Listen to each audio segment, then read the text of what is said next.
There are many great civil rights leaders in history, but maybe not any as influential or determined as Dr. B.R. Ambedkar.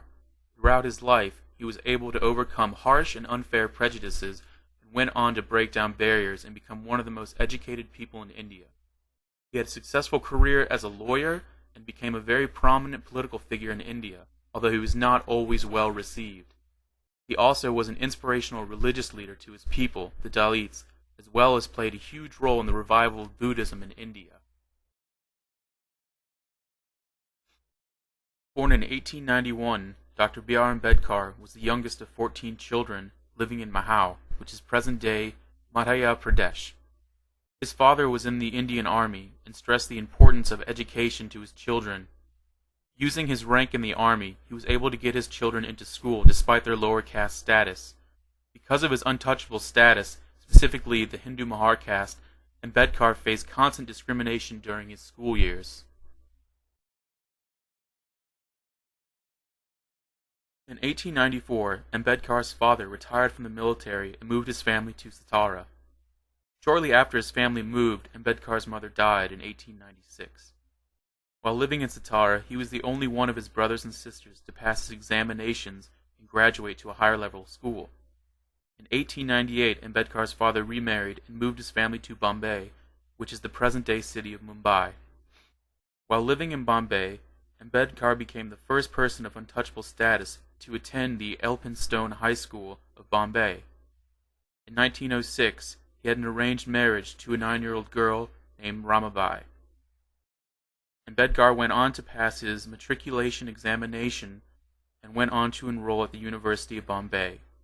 This was a huge accomplishment for Ambedkar because he was the first person of untouchable status to ever go to college in India.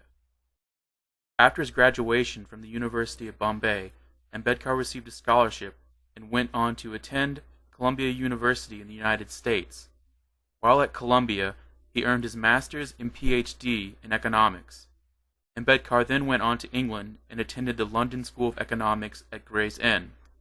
However, his scholarship ran out, so he returned to India, where he went on to work as a military secretary for Baroda State. He went on to become a private tutor and accountant, eventually opening his own consultancy business, which failed due to his untouchable status. He was later awarded a position as professor of economics at the Sydenham College of Mumbai. Ambedkar was later able to return to England and complete his work and receive a Doctor of Science from the University of London, while at the same time completing his law studies and being called to the British bar as a barrister in 1923. After completing his education, he returned to India once again, spending his life as a successful lawyer and well-known figure in Indian politics, devoting his life's work to abolishing the caste system. In 1935, Ambedkar's wife died. Over the years, he continued to write essays, books, and pamphlets, as well as giving public speeches, always working towards his goal. In December of 1956, just 3 months after his conversion to Buddhism, Dr. B.R. Ambedkar died after years of struggling with diabetes and declining health. Although he was born a Hindu and encouraged to read Hindu literature as a young boy, Ambedkar was a strong opponent of Hinduism and the caste system associated with it, as well as with Indian society. The caste system was put into place when Aryan settlers arrived in India.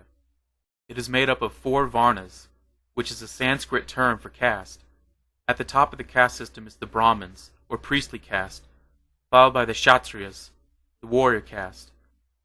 Then there are the Vaishyas, who are merchants and farmers, and the Sudras, who are born to be servants to the higher caste people. The Untouchables, which is probably the most recognizable term, make up the lowest part of the caste system.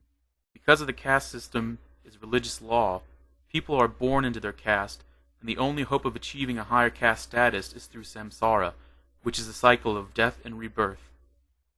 This can only happen if a person leads the correct lifestyle during a past life.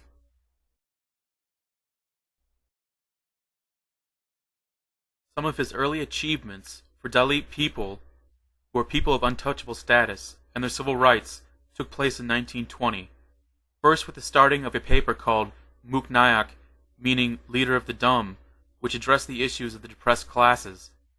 Later that year, Ambedkar spoke at meetings of untouchables in Kolhapur and Nagpur. In 1930, the first Roundtable Conference met in London between representatives of the British Parliament as well as the Indian people.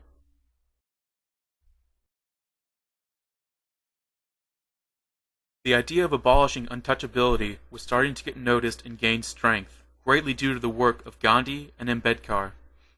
However, the two did not share the same ideas. Ambedkar did not like the idea of upper caste Hindus leading the way for untouchables. He wanted the people of depressed classes to rise up and fight for their equal rights and to have the caste system removed from society completely. Gandhi, however, called for upper caste Hindus to abolish untouchability but still maintain the caste system. In 1931, at the Second Roundtable Conference, Ambedkar and Gandhi debated with one another over the issue of separate electorates for untouchables. The British sided with Ambedkar, but it was a short-lived victory because soon after Gandhi began his hunger strike. Much of the public feared for Gandhi's life, and out of fear of the possible ramifications of his death on lower caste people, Ambedkar and his followers agreed to new terms and settled for a reservation of seats for untouchables in Congress rather than separate electorates. Ambedkar later criticized Gandhi by accusing his hunger strike as a method of denying untouchables political rights. After the settlement of the Pune Pact was signed, even though Dr. Ambedkar may have viewed the settlement as a loss, it was still a step forward toward his goal. Another achievement of his was the formation of the Independent Labour Party in 1936.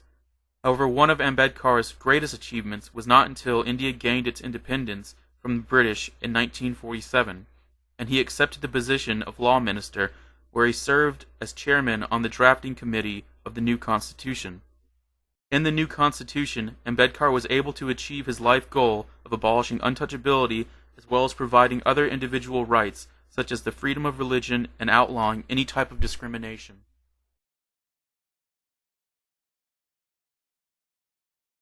Dr. Ambedkar had read about Buddhism for much of his life. As a boy, he was given a biography of the Buddha by one of his teachers before he entered college. He studied many religions, but Buddhism was the religion he eventually settled on.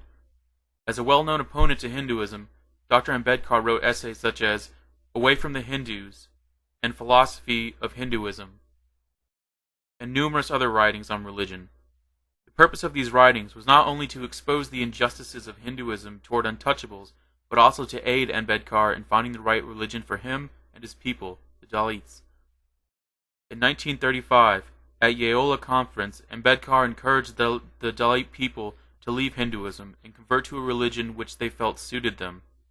Ambedkar discovered that Buddhism served him the best out of all other religions.